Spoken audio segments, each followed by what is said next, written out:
I'm Alex Carter, 31 years old, and honestly, that day was supposed to be simple drive 20 minutes to my parents' place, grab my phone charger, and get out before the inevitable guilt trip conversation. That's it. But when I pulled into the driveway and stepped out, I was met by an explosion of noise, laughter, champagne glasses clinking, music blaring. Dozens of people crowded the backyard I knew so well. And then I saw it. A giant banner strung above the white tent. Bold letters screaming, "She said yes." At first I thought I'd walked into a neighbor's party by mistake. But as I stepped onto the deck, my mother appeared out of nowhere. Her smile was too bright, too forced. "It's Mark," she said. "Your brother, he just proposed to Alyssa." Alyssa. My Alyssa. The woman I'd shared an apartment with for 2 years, the one I'd quietly dreamed about marrying myself until she blindsided me with a breakup just a year ago. I hadn't seen her since. And here she was holding Mark's hand, showing off a diamond ring. The air left my lungs. Before I could say a word, my mother leaned in closer and whispered, "Oh, and we took out a $17,000 loan in your name for the engagement party. Think of it as your gift to them." A laugh caught in my throat, but no sound came out. All I had wanted was my charger. Now I was standing in the middle of what felt like an absurd nightmare. I froze, keys still in my hand, backpack still slung over one shoulder. The crowd's applause grew louder, but it wasn't for me. It was for them, for Mark, for Alyssa, for the perfect couple. I wasn't angry yet, just hollow. That's when Mark caught my eye across the yard. His smirk, that smug, "aren't you happy for me" look, triggered something in me. And when Alyssa finally met my gaze just briefly, she looked away fast, guilty. I didn't scream, I didn't cry. Instead, I slipped my phone from my pocket, tapped twice, and calmly said, "Check your phones." 12 minutes later, the party fell silent. I didn't speed away from that backyard disaster. No. I drove slowly, deliberately, hands steady on the wheel, because what I felt wasn't panic, it was clarity. For the first time in years, I saw my family exactly for what they were. And that file they were reading, that was my first act of freedom. But clarity comes with a cost. When I got home, my phone vibrated endlessly, missed calls, frantic texts, a few confused voicemails. I let them all go unanswered. Instead, I sat at my kitchen table, the cheap charger I'd driven there for still in my backpack, unopened. My apartment suddenly felt smaller, but strangely cleaner, like even the air was different. I was already imagining what would happen next. The blame shifting, the emotional manipulation, the "how could you do this to us" script I knew by heart. The irony, they weren't even angry that they'd betrayed me. They were angry that I didn't stay silent about it. I poured myself a glass of water and stared at the ceiling fan, watching it spin lazily in the dim light. My mind spun the same way, but I wasn't lost this time. If anything, I was sharper than ever. The text from Mark came first. "What the hell is wrong with you?" Short, predictable. The next from my mother was more theatrical. "You've humiliated us all, please." "Alex, this isn't how family handles things." Family. That word tasted rotten now. My parents had weaponized that word my whole life, using it like a leash, a guilt chain. But something inside me had snapped in that backyard, and I couldn't unknow what I now knew. I couldn't unsee how proud they were, using my name and credit for a spectacle that erased me entirely. I didn't delete the texts, I saved them, screenshotted everyone. The next morning, my mother's voice came through the door buzzer of my apartment building. "Sweetheart, we just want to talk." Her tone sugary sweet, desperate to sound normal. I didn't answer. I didn't even get out of bed. Instead, I listened as she tried again and again to buzz up before finally giving up. Hours later, I got an email from the bank. The loan account had been frozen pending investigation. The second email came from the credit reporting agency confirming receipt of my fraud complaint. Piece by piece, I was undoing what they'd done behind my back. But this wasn't just about money anymore. It was about identity. About how they'd defined me all these years as the dependable one, the fixer, the quiet, useful son. It wasn't love, it was convenience. That evening, I sat down and scrolled back through my old text archives with Alyssa. I hadn't done that in months. Part of me thought I was over it. But the digital evidence I'd quietly archived told a different story. The day after she walked out of my apartment claiming she needed space, she'd texted Mark, "You're the only one who makes me feel alive." The timestamp was like a slap. Alive. She'd felt alive taking Sunday dinners with my parents while I thought I was the one who had failed her. There was even a voice note I'd saved her giggling saying, "Alex will never know, he's too busy being useful." Useful. That was the word that finally made me laugh out loud, a short, bitter laugh, because that was it. That was my whole role in their lives, useful. The next morning, I made a decision that felt like crossing a line I couldn't return from. I called my lawyer friend Anna. She was blunt as always. "Alex, you want to go nuclear or subtle?" I paused before answering, "Both." I wasn't looking for revenge in the cinematic sense, no dramatic courtroom scene or televised reckoning. What I wanted was worse, to remove myself so completely from their ecosystem that they couldn't siphon even one more ounce of my time, money, or peace. Anna guided me step-by-step, disputes, filings, paperwork. Every financial fingerprint of mine tied to my parents or brother, we began wiping clean. Quietly, thoroughly. But that's where the risk began. See, disentangling from a family like mine doesn't just happen on paper. There are social threads too. Networks, relationships. People who knew me as Mark's older brother or Howard and Elaine's reliable son. The real betrayal I risked wasn't losing money, it was losing that entire web of familiar but false connection. I felt like I was quietly erasing myself from my own history. And the file I'd sent at the party, that was just a preview. The real evidence, the detailed spreadsheet showing when and how they'd forged my signature, the screenshots of my father negotiating party costs with the caterer under my name. The full conversation history with Alyssa was waiting. All I had to do was decide when to drop it. On the third day of silence from me, my father finally cracked. He called late at night, his voice measured but ice cold. "You're blowing this out of proportion, Alex. We can fix this quietly." Quietly, of course. That's how they'd operated all these years, secrets wrapped in civility. But I didn't interrupt him. I listened as he moved seamlessly from fake concern to subtle threat. "You're still family. Don't forget where you came from." That phrase hit like a lightning bolt. Where I came from, the question that had haunted me since childhood. I'd come from obligation, from being needed but never loved on my own terms. When he finished, I said simply, "You forgot something, Dad. I didn't come from you. I'm leaving you." And I hung up. Symbolically, it felt seismic. A declaration of independence finally spoken aloud. I spent the next hours scrubbing every shared account, every joint membership, every auto payment my family had linked to me. Netflix gone. Amazon Prime canceled. Even the old Costco card where they'd added me as the secondary card holder years ago, cut up and shredded. Each click was a small but satisfying severance. I wasn't reckless. I kept records of every change I made, every account I froze, so when the inevitable accusations came, "You're ruining us, you're abandoning your family," I could calmly point to the truth. But something still lingered under the surface, what would happen when they escalated. Because I knew they would. They didn't know any other way. And sure enough, 2 days later, an envelope arrived. No return address, just my name written in my mother's handwriting. Inside was a single photo, a family picture from about years ago, Thanksgiving, all of us smiling, Alyssa included. On the back, she'd written, "Remember who loves you." It was supposed to hurt, it didn't. I slipped the photo into a folder labeled Evidence. It wasn't love. It was manipulation disguised as sentimentality. That photo was her version of the banner I'd seen in their backyard, a stage prop. And just like that, I knew the next move. This story wasn't about me fighting for a place at their table anymore. It was about walking away entirely and making sure they couldn't follow. As I sat back down at my kitchen table, charger still untouched on the counter, I opened my laptop and began drafting something new.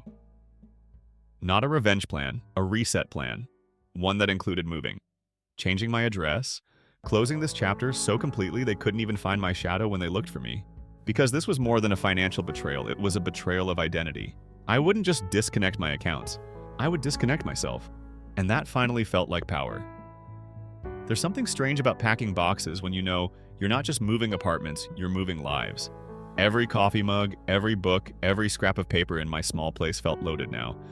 Not with nostalgia, but with this almost electric clarity. These were mine. My objects, my choices, my space, and soon my freedom. By the end of the week, I'd signed a lease on a new apartment, a place uptown that I dreamed about, but always convinced myself was too expensive, too indulgent. It had a keyless entry, underground parking, and a door that I knew no one in my family could just stroll through uninvited. That alone felt worth every dollar. But there was risk in this decision. Uprooting everything, disappearing quietly, it wasn't something you could half do. And I was aware of the social price I would pay. My parents had always valued appearances above all else. If you looked successful, you were successful. My leaving wasn't just going to hurt them personally, it would embarrass them socially. There'd be questions from neighbors, colleagues, old friends. "Where's Alex?" they'd ask. And I knew exactly how my mother would answer, "He's being dramatic." Or worse, "We don't talk anymore. He chose that." That phrase, "he chose," that kept ringing in my ears as I wrapped up dishes and old newspapers. The truth was, I was choosing. For once, the choice was mine. But choices come with consequences. My father tried next. Unlike my mother's syrupy guilt, his method was precision-cut intimidation. He showed up at my office, unannounced, uninvited, carrying a manila envelope and wearing that stoic expression that always signaled he thought he was about to win. "You can't just walk away from this family, Alex," he said as he sat down opposite my desk, not bothering to wait for an invitation. He slid the envelope across to me. "There are still joint accounts, shared obligations, loans you co-signed." I knew exactly what was in that envelope before I opened it. Copies of documents they'd forged, accounts they'd linked to my name without my permission. He wasn't offering a truce, he was offering a trap. "Your mother's worried sick," he continued smoothly, his eyes scanning my face for any sign of weakness. "Mark's devastated. Alyssa hasn't left the house." It was a performance one he'd perfected over decades. But the words that caught me most weren't about them, they were about obligation. Shared obligations. That phrase felt like the last anchor holding me to this wreck of a family. I pushed the envelope back without opening it. "This is over," I said simply. "The accounts will be closed, the loans reported. And as of today, I'm not responsible for any of this anymore." His jaw tightened, but his tone stayed calm. "You think this cleans your hands? It doesn't. The world knows who you are, where you came from. You'll always be tied to us." That was the first moment I truly understood that for them, family wasn't love, it was ownership. A brand, a logo, a name they could stamp on me forever unless I did something radical. So I made a risky decision. I hired a private investigator. It wasn't about digging dirt. It was about documenting everything, every forgery, every unauthorized transaction, every time they'd use my name as collateral. I wanted a record so comprehensive that when they inevitably tried to spin this story in their favor, I'd have something stronger than emotion. I'd have proof. But even as I took those steps, doubt lingered. Society doesn't smile on people who walk away from family, especially not polite suburban good families who host backyard parties with white chairs and string lights and catered shrimp platters. My parents had spent years cultivating that image. To the outside world, we were normal, happy, successful. My decision to walk away wasn't going to look brave, it was going to look selfish. That tension gnawed at me. I felt it every time I looked at my phone at the unread texts from cousins and family friends. "Hey Alex, I'm sure this is all just a misunderstanding. You should come back and talk it out. Or worse, blood is thicker than water." That phrase, how many times had I swallowed it growing up? Blood is thicker than water. As if blood justifies everything. As if blood means you should accept betrayal and cruelty and manipulation as the price of admission. But that old saying isn't even right. The original phrase is longer. "The blood of the covenant is thicker than the water of the womb. The bonds you choose are stronger than the bonds you're born into." And that became my mantra. Still leaving isn't just an emotional act, it's logistical. I changed my bank accounts, updated passwords, redirected mail. I even bought a shredder to destroy every document that tied me to my family's finances. Each strip of paper felt like a small rebellion. My grandfather had left a trust years ago for family emergencies, my parents always said. But somehow it had become yet another tool they used to control me. If they needed money, they dipped into it on my behalf. If Mark wanted a new car, they argued that the trust was there to support his future. I'd never touched a dollar of it myself. So I called the lawyer handling it, a quiet, precise man named Richard, who'd been my grandfather's attorney for decades. "I want out," I told him. "I want my portion severed, separated, whatever it takes. I don't want them to access it through me anymore." He didn't ask why, he simply said, "That can be done, but it will cause noise." Noise. That was exactly what I was prepared for. Let them rage, let them gossip, let them call me ungrateful. I wasn't their accountant anymore. I wasn't their fallback plan. And yet that final call to Richard felt different. It felt permanent.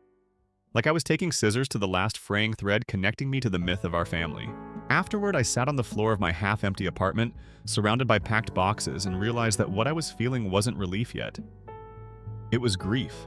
Not grief for losing them, grief for the years I'd wasted trying to belong to something that had never truly existed. That evening, I took one last look around. My plants were gone, my books packed my walls bare. All that was left was a single envelope, their envelope from my father. For a moment, I considered opening it just to see what threats or guilt trips it contained. But then I realized that opening it would mean giving them one more minute of my time. So I left it sitting on the counter. When I walked out the door for the last time, I didn't even lock it behind me. The keys were still in the lock when I drove away. A symbol. Because this wasn't about keeping them out anymore, this was about never coming back.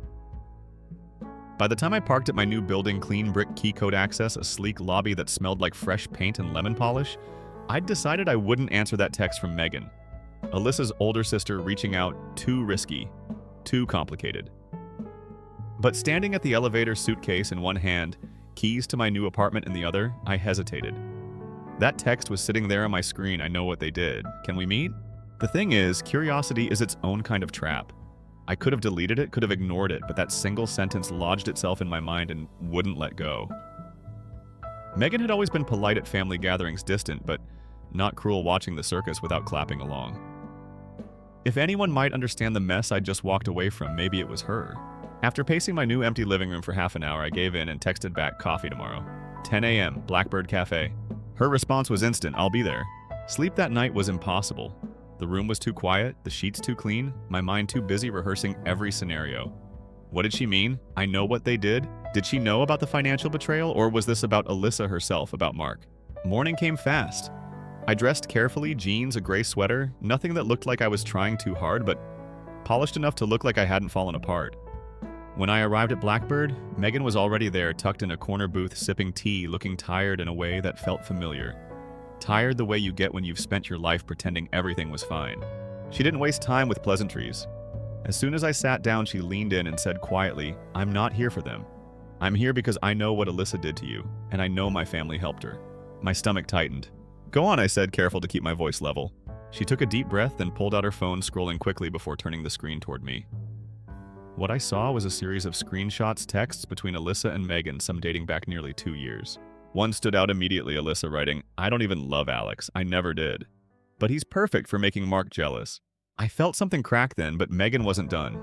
She slid a manila envelope across the table. The irony wasn't lost on me, another envelope, but this one was different. This is from my lawyer, she said.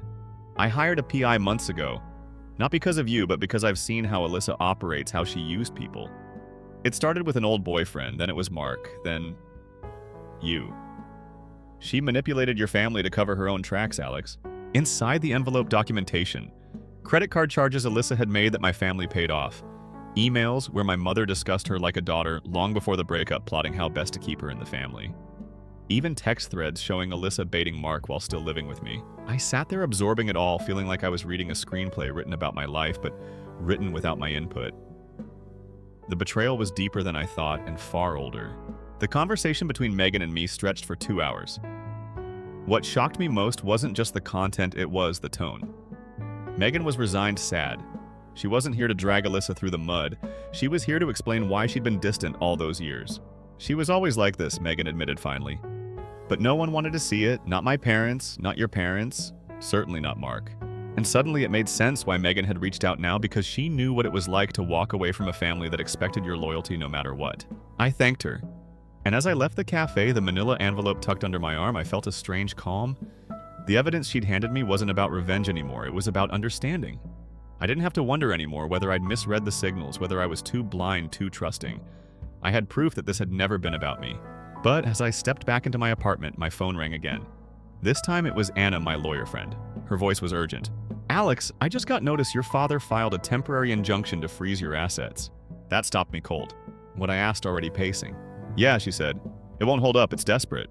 But it means they're panicking. They're trying to force you to talk, to come back.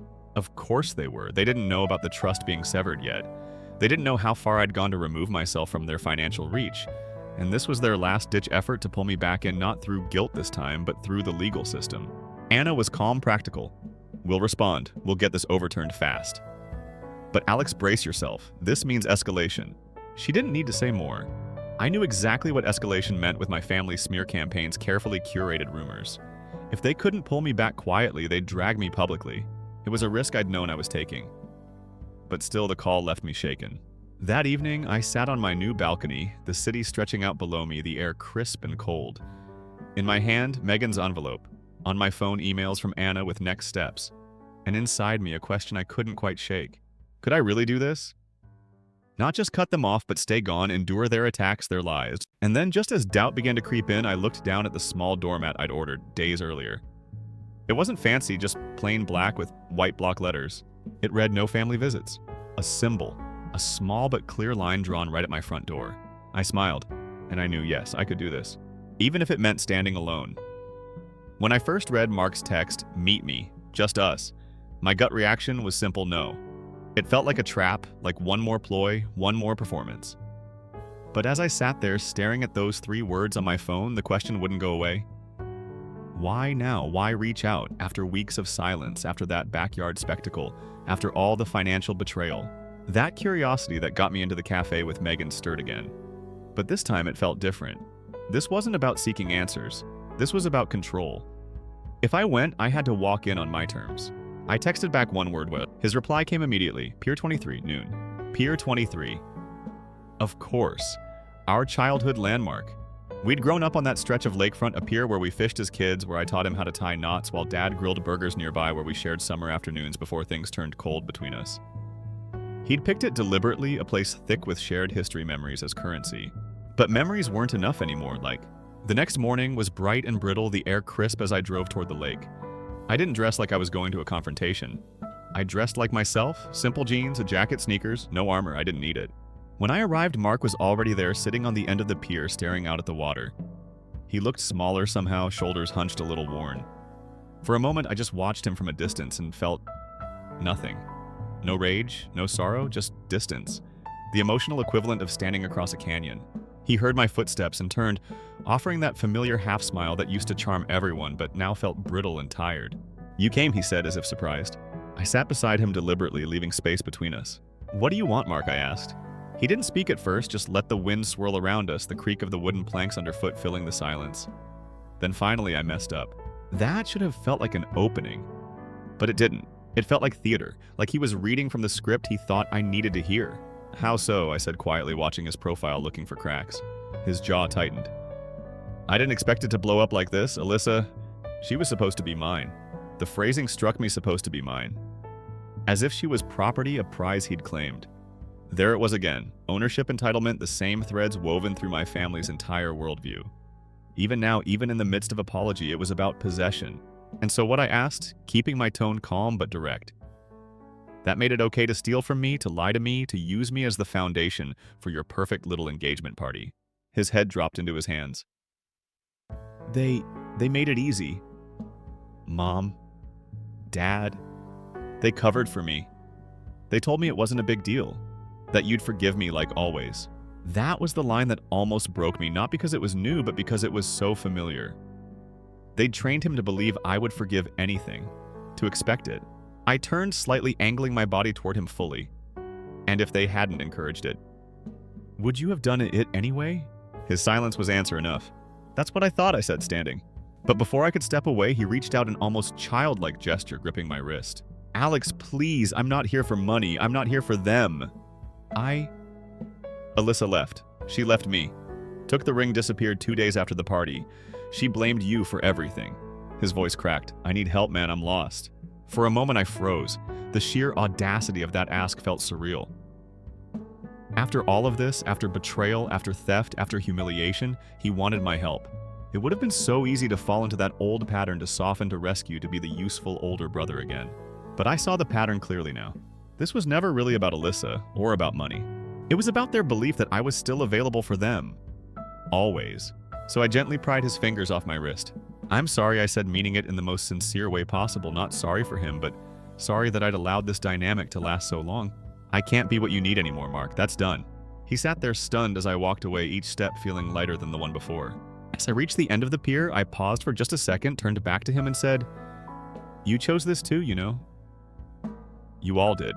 You just didn't expect me to finally notice." Then I kept walking. In the car, I sat for a few minutes before starting the engine, breathing slowly. The lake shimmered in the rearview mirror, a symbol of all those summers we spent playing pretend.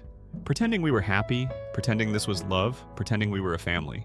But now I was done pretending. When I got back to my apartment, a small envelope was waiting by the door, slipped under it while I was gone. No return address, just my name written in block letters. Inside was a card. On one side, a photo of the backyard during the engagement party, balloons, champagne tower, the banner in full view. On the other, a single sentence handwritten in a shaky scrawl. Family never forgets. That's when I understood something crucial: they weren't done. Not by a long shot. Even after everything, they still believed they owned me.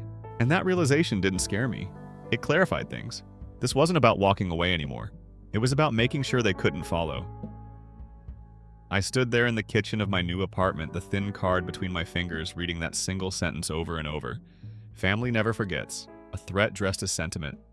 4 words that once would have kept me awake for days, torn between guilt and hope. But tonight they felt hollow. Still hollow or not, it was a reminder, a warning that their reach hadn't been severed yet. I set the card down on the counter next to the keys I no longer carried for their house, the wallet that no longer contained any shared credit cards, the phone that no longer rang with their calls because I'd blocked them all. But paper messages slipped under doors that was a different kind of intrusion. More personal, more intimate. A sign that they still believed proximity equaled control. I wasn't afraid, I was done. That night, I drafted my final step, an official legal letter notarized and delivered by courier to my parents' house, declaring that I was formally severing all personal and financial ties effective immediately. Not a ceasefire, a closure. It included a list cold and precise of every account I'd unlinked, every shared obligation I'd terminated, every legal option I'd already exercised to protect myself. No warmth, no sentiment, just facts, just receipts. The symbolism was as deliberate as the language. I wasn't asking them for distance. I was taking it. And at the bottom, I wrote one final sentence.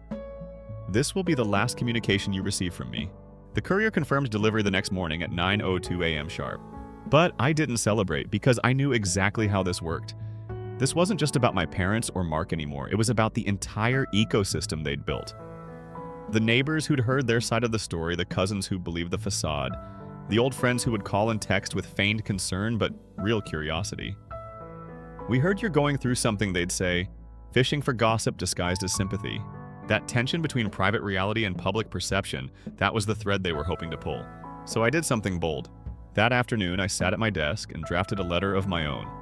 A personal statement, not defensive, not angry, but honest. I addressed it to anyone who still wonders why I'm gone, and laid out the facts without flourish, the financial betrayals, the emotional manipulation, the fraud committed in my name.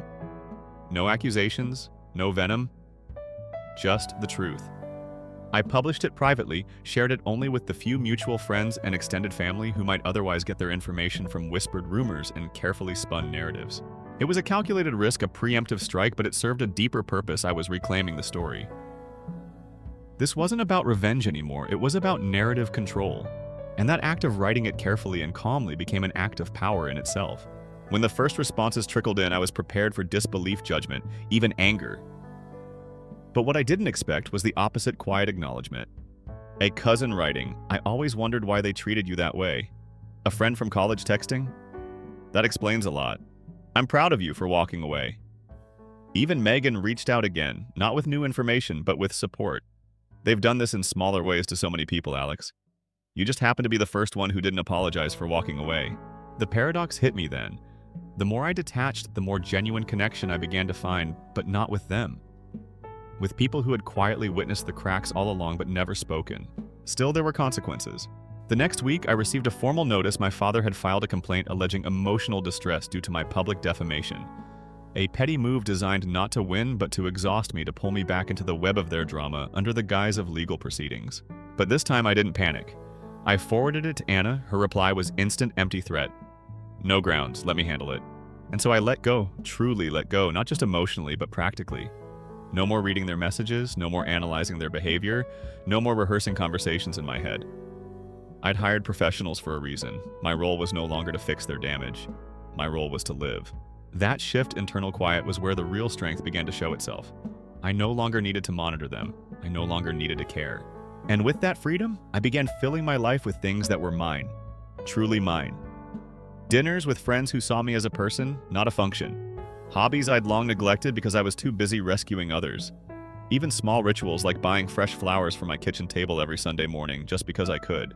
The flowers became a symbol to renewal beauty for no one else's benefit.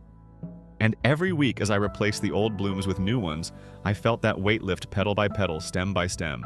But that freedom came with an unexpected twist too. One morning, months later, I received a letter not from my family, not from Mark or my parents, but from the credit bureau. Inside, a final confirmation that my identity was fully restored, my records cleared, every fraudulent account flagged and sealed. I was no longer entangled with them in any measurable way. I was clean. But clean doesn't mean untouched. There were scars, small and visible maybe, but real nonetheless. The loss of shared history, the loss of family as a concept, at least in the traditional sense. The realization that blood ties don't guarantee loyalty or love. Yet those scars didn't weaken me, they marked my survival. And as I sat at my kitchen table reading that final letter of confirmation, I realized something profound. The real story was never about how they betrayed me. It was about how I reclaimed myself. They had written their version of me for years, the fixer, the ATM, the dependable older brother, who always said yes. And I'd played that role so well that even I had forgotten it was a role. But no more. Now I was writing the script. And in my script, they didn't get a cameo. As I poured myself a cup of coffee and watched the morning light pour into the windows of my new apartment, a place filled only with things I chose, I felt a clarity that had eluded me for most of my life. Freedom wasn't loud, it wasn't dramatic, it was quiet. A Sunday morning, fresh flowers, no voicemails to check, no envelopes slipped under the door, just peace. And that was enough. Story 2, my name's Ethan, I'm 35, and until not long ago I really thought I had finally built a life that was mine, free from scrutiny, judgment, and endless commentary from my family. I wasn't trying to prove anything to them anymore, I just needed air, quiet, peace. So I bought a small house about an hour and a half away, started my own marketing consultancy, and slowly phased out of the family orbit. The endless gatherings where old grievances festered under forced smiles, where every question was really an accusation, wrapped in politeness. It's not that I hated them, but growing up as the too sensitive son in a family that thrived on control and appearances was exhausting. For years I played along, kept my mouth shut, even when I felt their dismissive glances or endured being the punchline at Christmas dinners. When I finally moved out, it wasn't a dramatic exit. No slammed doors, no grand goodbye, just me quietly loading my boxes into a rented van and driving away. I thought slipping away quietly would make it easier. I was wrong. The first year was awkward but tolerable. The invites slowed. I'd get vague texts from my mother, if you're free brunch Sunday. No details, no warmth. It felt more like an obligation than a genuine invitation. I made an effort anyway sometimes. I'd show up, smile, bring thoughtful gifts. But over time, the temperature at these gatherings kept dropping, like they had collectively decided that my independence was betrayal. And then there was the family fund. My late grandfather Arthur had built a small fortune through his carpentry business. He was a craftsman in the truest sense, carving not just beautiful furniture but a reputation for fairness. Before he passed, he established a family trust, a shared fund meant to help any relative who hit hard times in emergency surgery, a sudden layoff, and unexpected expense. Even after I moved away, I honored that. Every year I made my contribution quietly, reliably. No one ever thanked me, but I didn't expect them to. It wasn't about recognition, it was about doing what was right. That brings me to Easter this year. My cousin Lucy, one of the few people in the family who never made me feel like an outsider, sent a casual text a week before. "Hope you're coming to brunch. I told Aunt Miriam to save you a seat next to me." I hesitated. I knew what it would be like: cold smiles, thinly veiled jokes, my mother's air of strained tolerance. But Lucy was worth it. She'd always treated me like I mattered, like I wasn't invisible. So I went. I dressed well, brought a bottle of Prosecco and flowers for Aunt Miriam since she was hosting. As I stepped into that familiar house with its floral arrangements and the ever-present scent of lemon polish, I felt like I was stepping back into a version of myself I'd worked so hard to leave behind. People milled around sipping mimosas, laughing over memories I hadn't been part of.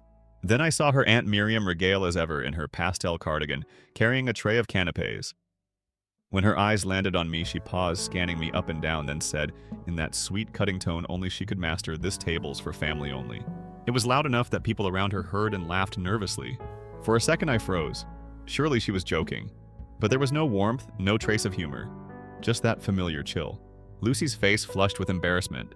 She opened her mouth to speak, but before she could, my mother, seated at the far end of the table, chimed in. "Without even looking at me, you made your choice when you moved out, Ethan." That was it. I stood there, Prosecco sweating in one hand, flowers wilting in the other, stunned into silence. And then I laughed. A quiet, almost breathless chuckle, not because it was funny, but because the absurdity of it all finally clicked. I didn't make a scene, didn't raise my voice, I just turned and walked straight back out the door. I sat in my car for a while, not crying, not angry, just hollow. I scrolled aimlessly through my phone, half thinking I might grab lunch alone somewhere, try to salvage the afternoon.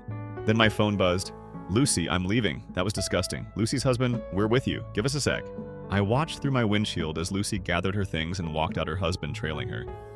Then another cousin, Jake, stood up, a guy who'd once told me how much my financial advice had helped him start his own small business. Before dessert had even hit the table, almost half of them had left. I hadn't planned any of this. I didn't have a master strategy in my back pocket. But as I sat there watching who chose to walk out and who stayed put, I realized something. I'd been quietly funding this very table that didn't even have room for me. I'd paid into that trust for years, dutifully, respectfully, without complaint. I pulled out my phone again and opened the financial management app for the family trust. That moment, the one where I finally looked at the situation with cold clarity, was the real turning point. But this wasn't the end of the story, not even close. Driving back that afternoon felt different, like I was leaving more than a brunch behind. I was finally shedding an old skin. The sun flickered through the windshield as I drove along winding roads, the flowers and Prosecco still on the passenger seat, now pointless relics of a scene I would never replay. The whole drive, a single thought looped in my head. Had been paying into their sense of entitlement for years, silently underwriting their version of family that excluded me. Maybe it was time to stop funding the story they told about who mattered. By the time I pulled into my driveway, that thought had sharpened into something more resolute. I wasn't just hurt. I was done being their scapegoat, their invisible financier, their cautionary tale. My house small cluttered, but mine felt like a sanctuary as I stepped inside and dropped the keys into the bowl by the door. My laptop was still open on the kitchen table where I'd been working late the night before. I didn't hesitate. I logged into the family trust portal and stared at the dashboard rows of transactions stretching back years. Withdrawal after withdrawal labeled home repairs, medical emergencies, tuition assistance, but the amount, some small, some obscene, told another story entirely. My stomach tightened as I clicked deeper into the records. There it was, Aunt Miriam had billed nearly $9,000 last fall for emergency dental work, but the receipt was from a boutique cosmetic dentist. My cousin Steven, who always mocked my career, had pulled $15,000 labeled as business development, but he didn't have a business, he had a basement poker habit. Even my mother had quietly withdrawn $12,000 for family healthcare costs that corresponded exactly to the month she remodeled her kitchen. I wasn't angry exactly, it was something colder, a kind of detachment that let me see this system for what it was. Not a support structure, but a slush fund dressed up as family values. And then it hit me. This fund wasn't a symbol of shared care anymore, it was a monument to entitlement, curated by people who spoke of loyalty but practiced exclusion. That was when I knew I wasn't going to just walk away, I was going to confront the rot directly. So I drafted the email, short, clear, bureaucratic, but final. Effective immediately, I am freezing all disbursements from the trust pending a full independent audit. All inquiries are to be directed to me as co-administrator or my legal representative. Further notice to follow. I hesitated for just a second, staring at the send button. This was a risk. It would ignite a storm. But what was the point of holding authority if I was too afraid to exercise it? I hit send. The fallout was immediate. Within minutes, my phone started lighting up. Missed calls from my mother, voicemails from Aunt Miriam, a series of increasingly frantic texts from Steven. But I didn't answer. Not yet. Instead, I poured myself a glass of water and sat quietly by the window. It felt almost cinematic, like the pause before a storm breaks over a landscape you know will never look the same again. By morning, things had escalated. A long email arrived from Aunt Miriam CCing half the family, dripping with condescension disguised as concern. Ethan, dear, this seems like an impulsive overstep. Please reconsider before creating unnecessary strife. My mother followed with a terse voicemail. I'm coming over. We need to talk face to face. And she did without warning, without asking, marching through my front door that afternoon as if it still belonged to her. She didn't even wait to sit. She stood there clutching her purse tightly and said, "This is ridiculous, Ethan. You've embarrassed yourself. You've embarrassed us." Her voice was flat, but I could feel the undercurrent. Her anger wasn't about money, not really, it was about war. Her grip on the narrative. I kept my voice calm but steady. You've excluded me for years, Mom. You all treated me like I didn't belong, and now you're upset that I won't bankroll it anymore? Her expression cracked for a moment, like she couldn't quite believe I was saying the quiet part out loud. But then she regrouped, pulling out her favorite weapon, guilt. Family means support, Ethan. Your grandfather intended this fund to help everyone. I smiled thinly, finally ready to speak the truth that had simmered for too long. No, Mom. Grandpa intended it to help people who needed it, not people who spent decades treating his grandson like an outsider while draining the fund dry. She opened her mouth to argue, but I didn't let her. You taught me that actions have consequences. Well, this is one. The room went silent, heavy with the weight of unsaid things. Finally, she turned to leave, tossing a final parting shot over her shoulder. You've changed, Ethan. This isn't you. But she was wrong. This was me.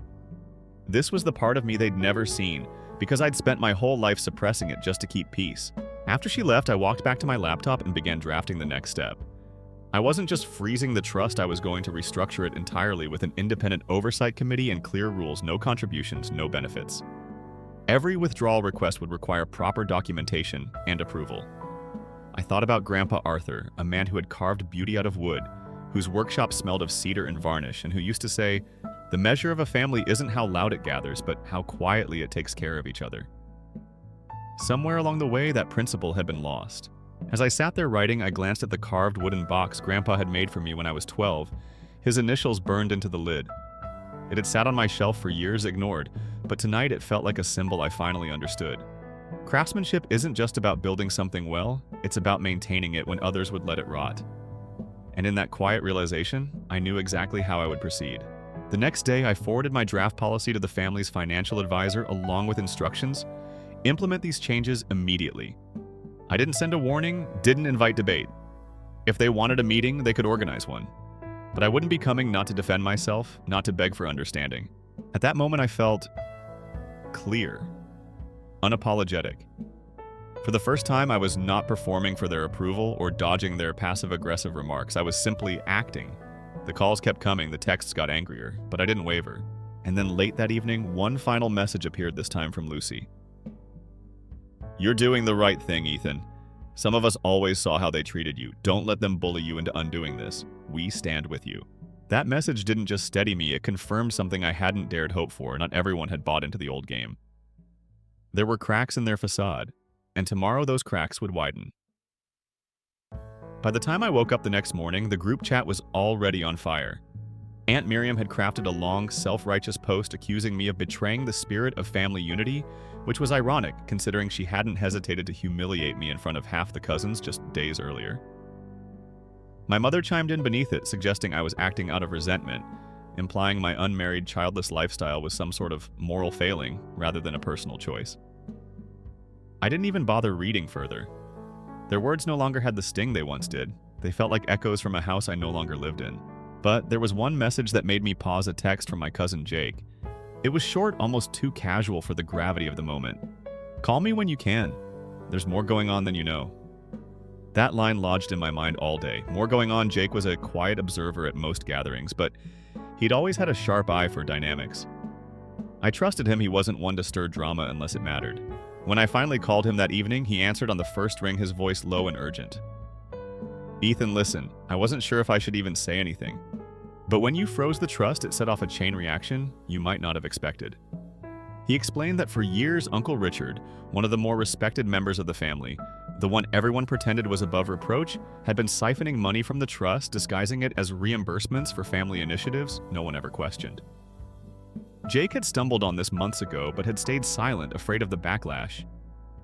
The trust wasn't just being abused in petty ways, it was being systematically drained. That hit harder than I expected. Uncle Richard, the one who gave those patronizing speeches about preserving legacy and honoring Grandpa Arthur's wishes, was apparently the architect of the biggest betrayal yet. It made sense, though. That smug moral superiority had always masked something hollow, hadn't it? This wasn't just about entitlement anymore, it was about exploitation, and I'd just pulled the emergency brake on a train they thought would never stop. "Thanks for telling me," I told Jake. "Are you okay?" He hesitated before replying. "I am now, honestly. I was waiting for someone else to say enough." And you did.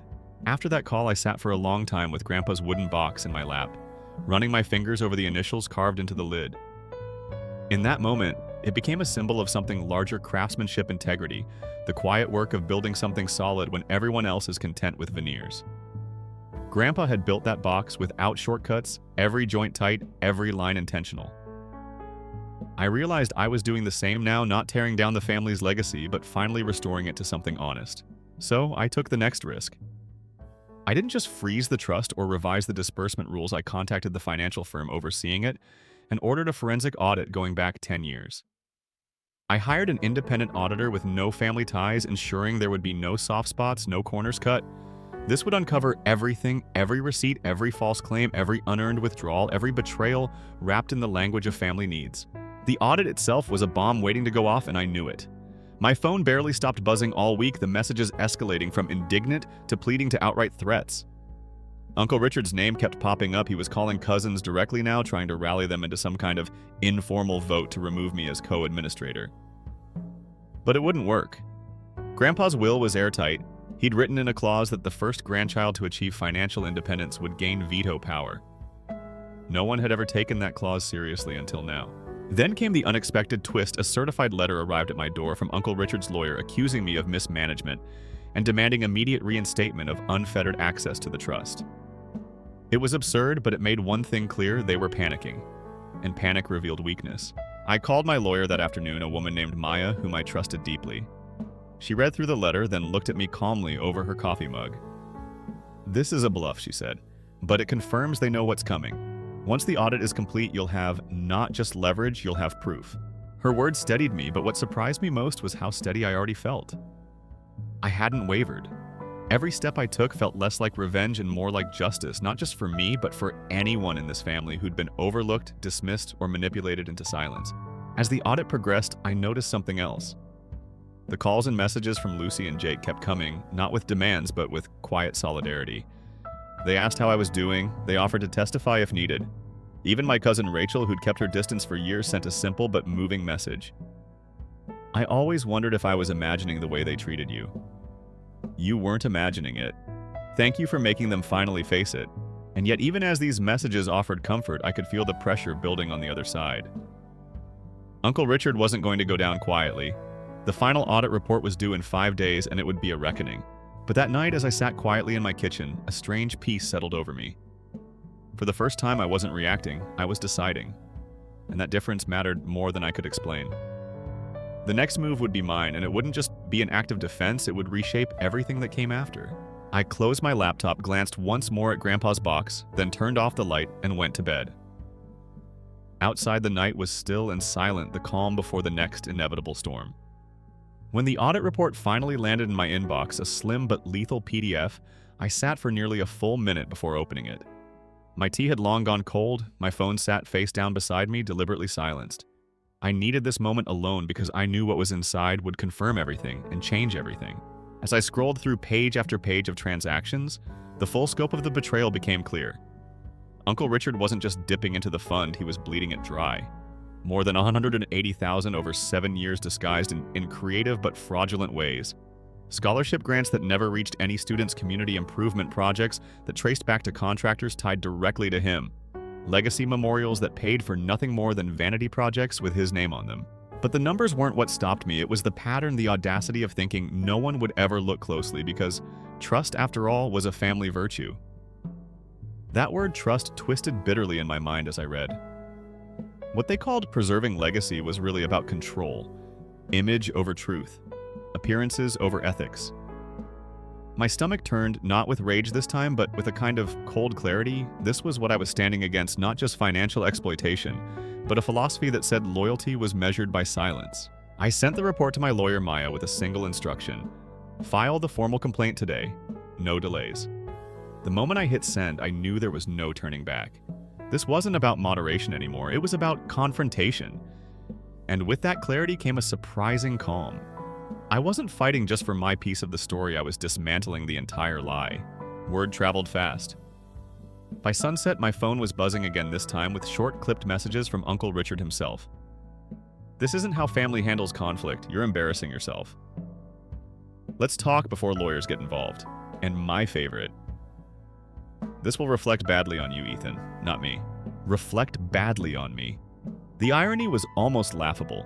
He still believed the same old social rules applied, the ones where power was exercised quietly, reputations guarded at all costs, and anyone who broke that compact would bear the shame, not the wrongdoer.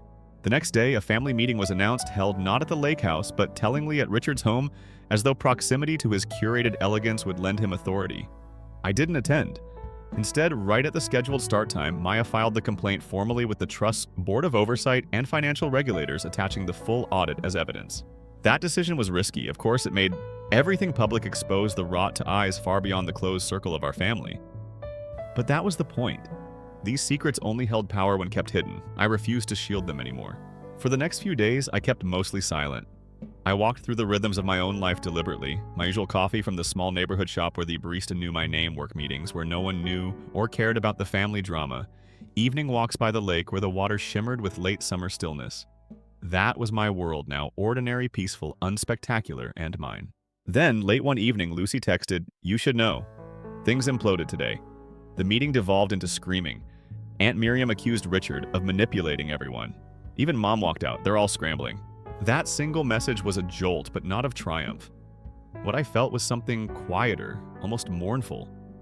They had held that hierarchy together for so long, propped up by shared illusions and selective silence, and now the scaffolding was collapsing all at once. That night, I sat with Grandpa's wooden box again, running my thumb over the edge where a small dent from childhood remained a dent I'd made when I'd knocked it off his workbench at 12. He'd never scolded me for it. Instead, he'd picked it up carefully, sanded the edge smooth, and told me, "What matters isn't that things break, Ethan. It's how you repair them." That memory steadied me because I realized this wasn't just about bringing things crashing down. It was about repairing what was worth saving and letting the rest go. The next morning, I drafted the final letter. I sent it to the entire family, short, restrained, without anger but unmistakably firm. Effective immediately, administration of the family trust will be handled exclusively by an independent fiduciary. New rules of governance will apply equally to all. Full transparency will be standard. Beneficiaries will be required to submit formal applications with supporting documentation. This is not a punishment, it is a return to principle. Contributions remain voluntary, but participation requires respect for the same. And at the end, I added one final line that felt like a quiet door closing. This is not an invitation to debate. The matter is settled. Within hours, responses poured in disbelief, blame, even a few veiled threats. But beneath the noise, there were other quieter messages too, like the one from Jake. For the first time in my life, I actually feel proud to share this last name. Even Rachel wrote, "I wasn't sure anyone in this family could ever break the cycle. Thank you for proving me wrong." But the most unexpected was from my mother, a short, almost hesitant message. "I still don't agree with what you did, but I see why you did it." Maybe I should have asked those questions long ago. A small sentence, but after years of silence, it felt seismic. That night, I sat alone on my porch watching a storm roll across the lake, dark clouds cracking with lightning in the distance. The wind whipped through the trees, but the air smelled clean, sharp, almost like renewal. For the first time in years, I felt at peace, not because I'd won, but because I'd stopped asking for their acceptance. I had drawn a line, upheld it, and learned something vital in the process. The power they once had over me was gone. Not because they'd changed, but because I had. And as I sat there sipping my coffee slowly, I realized that the next chapter was finally mine to write. Story 3, my name's Ethan. I'm 30, and last Sunday I stood outside the house I grew up in, the place that held every childhood memory I ever had, staring at the front door like an unwelcome visitor. In fact, that's exactly what my stepmother called me just 2 days before. "You're just a guest here now, Ethan." That one sentence flipped a switch in my mind. So I did what no one expected. I quietly bought the house right out from under them. But that's a story for later. To understand why it came to this, you have to know how my family stopped feeling like family years ago. I was 16 when everything began unraveling. My mother, Sophia, was the heart of our home, an art teacher with a laugh that filled the kitchen and hands that tended a backyard garden she treated like a sanctuary. She encouraged every one of my childhood dreams, from drawing castles to building tree houses. Future architect, she'd tease every time I pulled out my sketch pad. But life doesn't care about gardens or gentle mothers. Pancreatic cancer took her in 8 brutal months. I sat with her during chemo sessions, held her hair back when she was sick, and watched the woman who raised me fade away while my dad Henry slowly disappeared too, but in a different way. He wasn't there. Even when he sat in the room, it felt like he was miles away. Her funeral was small, intimate, until she showed up. Camille, the so-called wellness coach who had been in and out of our house those last few months, selling my mom on the power of green juices and positive energy. She stood far too close to Dad during the service. I remember how her hand brushed his sleeve while I was standing there numb. 3 weeks later, she moved in. "Just to help," Dad claimed. "Help with what exactly?" "Repainting my mom's yellow kitchen walls in sterile beige, tossing her clothes into charity bins without even asking me, and sleeping in the bed that still smelled like my mother." At first, I told myself I was imagining things, but then I found my mother's sketchbooks, the ones she filled with garden plans and memories, in the recycling bin. That was it. I confronted Dad. All he said was, "We need to move forward, Ethan. Camille says holding onto this stuff is keeping us stuck. Move forward." 4 months after Mom's funeral, Dad married Camille in a rushed backyard ceremony I refused to attend. My little brother Liam, who was only 12 at the time, stood there in a suit Camille had picked out for him. I stayed home sanding and varnishing a bench I made in Mom's honor. That bench later disappeared when Camille redesigned the garden for her outdoor yoga space. Dad lectured me constantly about family unity while barely acknowledging me. But it wasn't just the lectures, it was how the house changed. Mom's kitchen was stripped of all personality. Her colorful pillows replaced by bland decor Camille called mindful minimalism. Even the backyard became a graveyard of memories, as Camille built a meditation deck exactly where Mom planted sunflowers. Meanwhile, bills were stacking up. My father's income as a project manager wasn't stretching far with Camille's wellness retreats and Liam's every whim catered to. By contrast, I picked up a landscaping job after school and worked weekends at an auto shop just to make sure we didn't lose the house. I was 16 when I paid the mortgage for the first time. I remember standing at the bank with a stack of crumpled bills in my hand, the teller asking, "Is your father with you, sweetie?" I told her, "No, ma'am, he's busy finding himself. That became my life," I worked. They spent. And Liam, he thrived as the new golden child. Dad and Camille doted on him while I was left to become the house handyman, bill payer, and invisible son. Fast forward to now, I own a successful landscaping business. I have a house of my own, a truck I restored with my own 2 hands, and a company with contracts booked out over a year. Yet they still found ways to pull me back. Last Tuesday at 1 a.m., scrolling Instagram, I saw Liam's latest post, a family dinner photo at our house. There they were, Dad, Camille, and Liam smiling around Mom's antique dining table. The caption stung the Foster family complete. Complete, huh, without me? My phone buzzed minutes later. A text from Liam: "Saw you viewed my story. Family dinner this Sunday. Camille really wants to see you. It's been too long." Translation: they needed something. I replied, "Can't. Big job this weekend." Which was a lie. I'd cleared my weekend just to work on my truck in peace. Then another text: "Come on, Ethan. Dad's grilling steaks, just one dinner." That old familiar guilt twisted in my chest. Even after everything, I fell for it. I told myself maybe it wouldn't be so bad this time. So I agreed. Sunday afternoon, I sat outside the house, my childhood home, but I didn't get out immediately. The caramel cheesecake I'd bought sat on the passenger seat. $48 from that pretentious bakery Camille liked. It felt like an entry fee for a club that didn't want me as a member. I finally walked in and was immediately hit by that cloying scent of burning sage, a Camille trademark. The house looked nothing like the warm, colorful space it once was. Every wall was beige, every photo was gone. In their place were trite quotes like "live, laugh, love," and abstract art pieces that felt cold. Liam ran up to greet me. He was 26 now, but still looked at me like I was the big brother who could fix everything. He was the only reason I stayed at all, but even as he hugged me, I could feel the distance. And then Dad emerged from the kitchen grilling steaks using the tools I bought him years ago. "Ethan," he said, as if I were just another guest. "Glad you made it." Just a guest. That word would stick with me for what was about to come.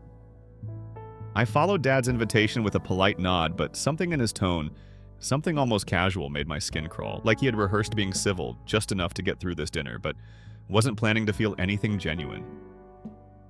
Camille emerged a moment later, dressed in her usual flowy linen, her hair pulled back in that effortless way that screamed effort. She greeted me with that air kiss that made sure her lips didn't actually touch my cheek. "You brought my favorite cheesecake. How thoughtful," she said with a smile that never quite reached her eyes. That's when I realized this wasn't a reunion, it was a performance like everything Camille curated in this house. Dinner felt like a long audition I didn't want to attend. Liam filled the silence with stories about his graphic design side hustle, his Instagram commissions, his plans for a podcast about creative freedom. Camille clapped at every sentence while sprinkling in updates about her wellness clients and the energy work she was doing. Dad sat quietly, mostly staring at his plate, interjecting the occasional "that's great, son," but never really looking at me. I couldn't stop noticing how I'd become invisible at this table, the very table I had once polished by hand to preserve from being sold. No one asked about my business. No one mentioned that I was the one who kept this house from foreclosure when I was 16. Then came the twist I should have seen coming. "We have some exciting news," Camille announced as she placed a perfectly manicured hand on Dad's. "We're remodeling the master suite, finally making it a true wellness sanctuary."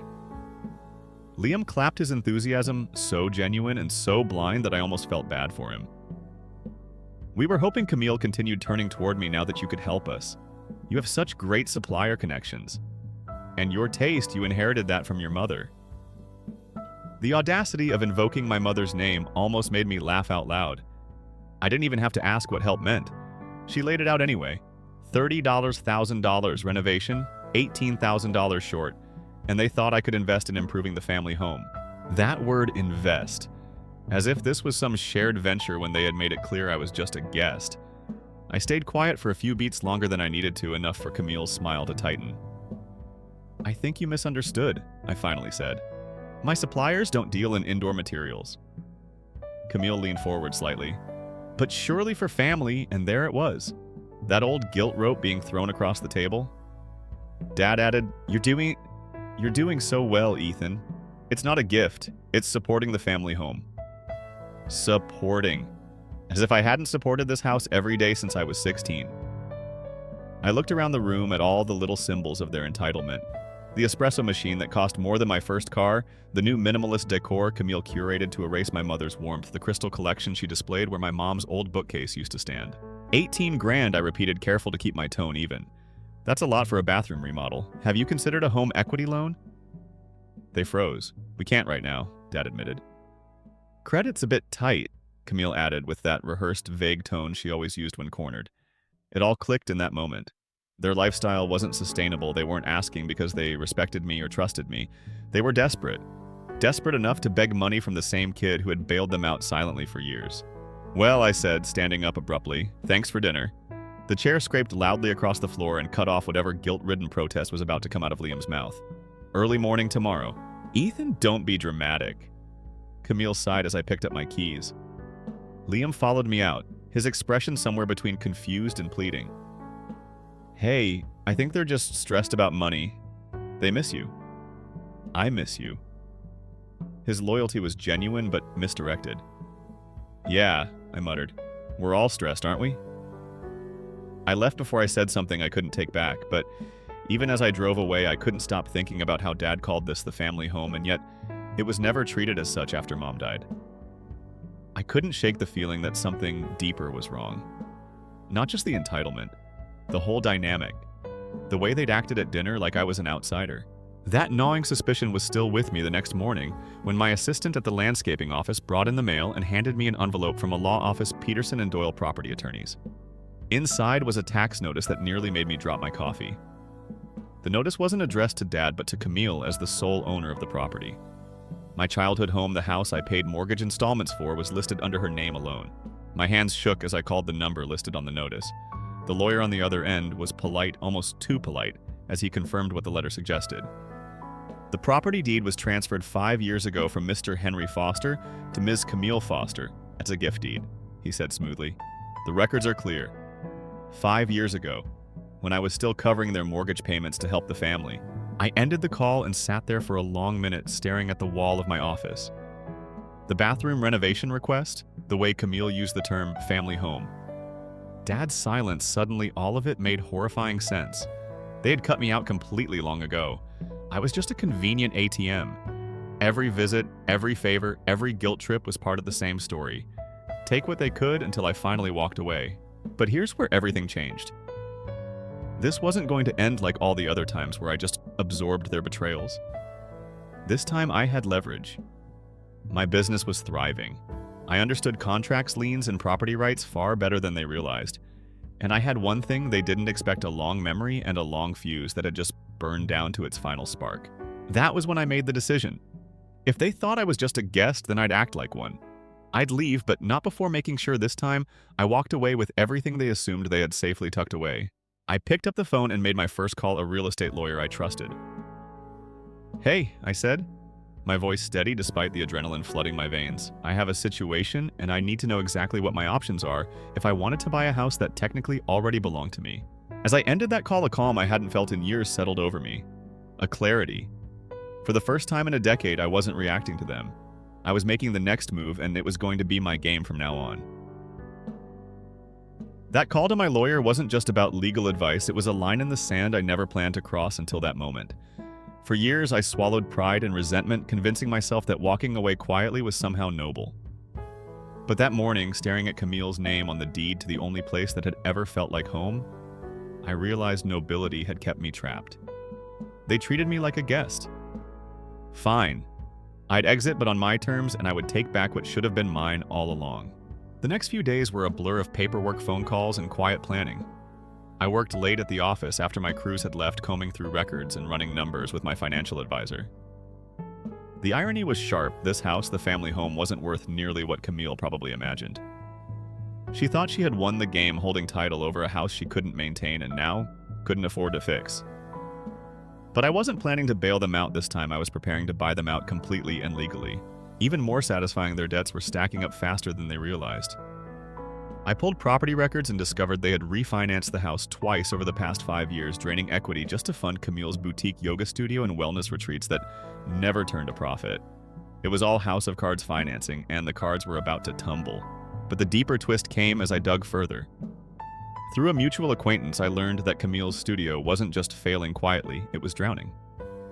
She was delinquent on rent, had defaulted on supplier invoices, and her clients, those wealthy suburban women who paid her to align their chakras, were fleeing as word spread about her sketchy credentials.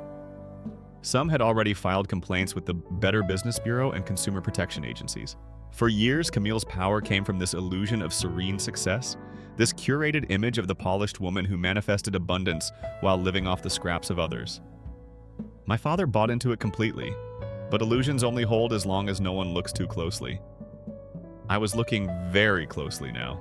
The symbolism of it all struck me as I sat late into the night sketching out what I would do when I owned the house.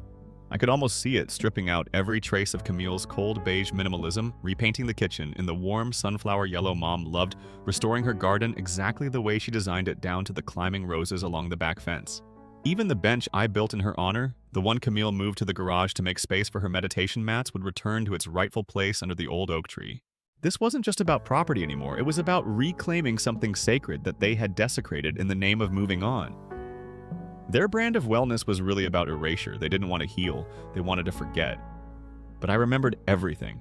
When the house finally hit the market, listed at a price far below its actual worth because Camille was desperate to cover mounting debts, I didn't hesitate. I put in an all-cash offer through my lawyer. Clean terms, fast closing, no contingencies. And then I sat back and waited.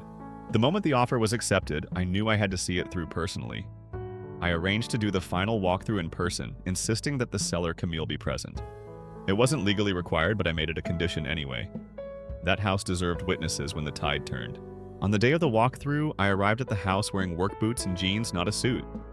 No pretense. I was claiming this place exactly as I was the son they'd erased, the one who kept them afloat while they laughed about being manifestors. When Camille opened the door and realized I was the buyer, the color drained from her face. "You," she said, as if the universe itself had betrayed her. "Me," I replied, stepping inside without waiting for her permission. The house was half-packed boxes, stacked hastily, the walls bare where her generic mindfulness artwork had hung. It felt hollow, but I could already imagine life returning to it, my mother's warmth seeping back into every corner. As we walked through each room, I made a point of noting everything aloud. "This paint will go. The tile in here is coming out. That new tub, not staying too sterile. I'll restore the original clawfoot." I saw Camille's mask begin to crack. "This is cruel," she snapped at one point, unable to maintain her usual pseudo-spiritual calm. "You're enjoying this." I stopped in the middle of the empty living room, the place where my mother once put up our Christmas tree, and looked her dead in the eye. "I'm not enjoying this," I said quietly. "But I'm finishing it. You treated this house and me like temporary accessories to your life. You forgot who paid the bills when you couldn't. You forgot who rescued this place when you were too busy burning sage and redecorating." Her jaw tightened. She knew I wasn't wrong, but she couldn't admit it. Not now, not ever. And honestly, I didn't need her admission anymore. The final walkthrough ended in the kitchen, where Camille's designer espresso machine sat on the counter, like a monument to her indulgence. "You can leave that if you like," I said casually, "or take it. Either way, it won't stay long." Her eyes narrowed. "You're still bitter," she spat. "Not bitter," I corrected, reaching out to run a hand along the kitchen island my mother chose. "Clear." That clarity was the real twist, not just in this house, but in me. For so many years, I let myself believe that forgiveness meant silence, that peace meant stepping aside. But peace doesn't come from denial. It comes from truth and boundaries and justice.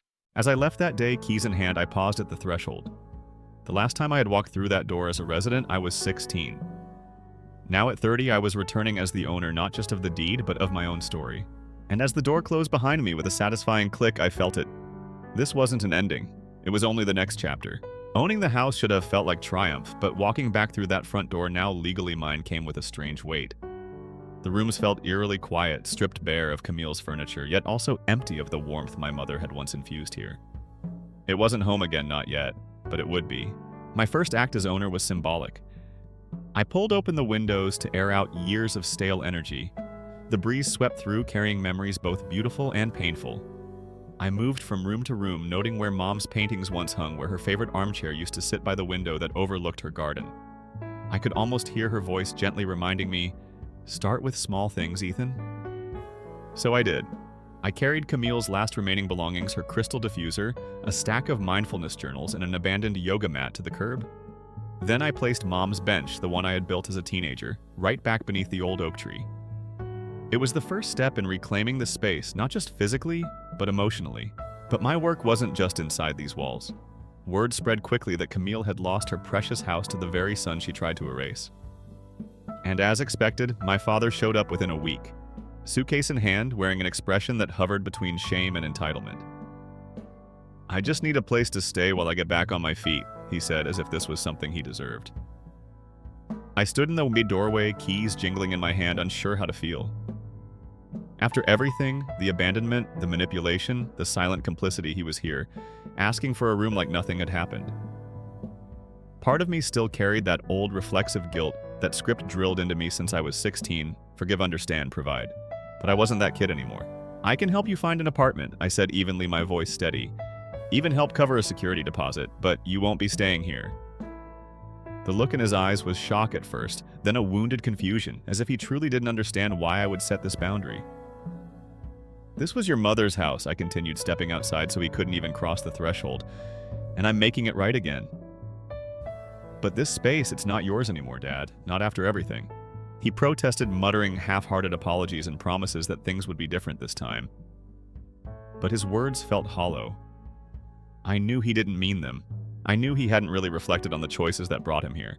This was just another chapter in his pattern: avoid accountability, depend on my sense of duty, wait for me to fix it all. I didn't slam the door when I turned him away, but I closed it firmly with finality. It was an act that felt risky, vulnerable, even because it forced me to confront one of my oldest beliefs, that family loyalty means enduring harm. But that belief had kept me trapped for too long, and it was time to rewrite it.